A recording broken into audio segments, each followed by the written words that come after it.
Et si on accompagnait et soignait les enfants en situation de handicap dès leur naissance? Arrêtez d'y penser, faites-le.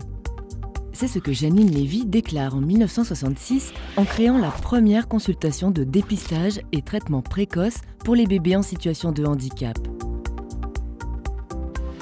Il s'agit d'aider avec ses mains, son savoir et son cœur, afin que l'enfant en situation de handicap reçoive toute l'attention dont il a besoin pour s'épanouir et grandir avec les autres enfants.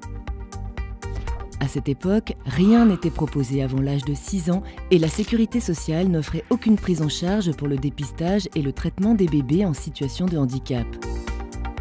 Soutenue par l'entraide universitaire, Janine Lévy et son équipe travaillent dans l'isolement, l'empirisme et la quasi-clandestinité.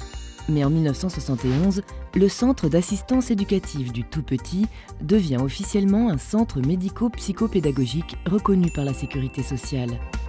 5 ans plus tard, fort de son rayonnement et grâce au soutien des militants, le centre médical inspire la loi.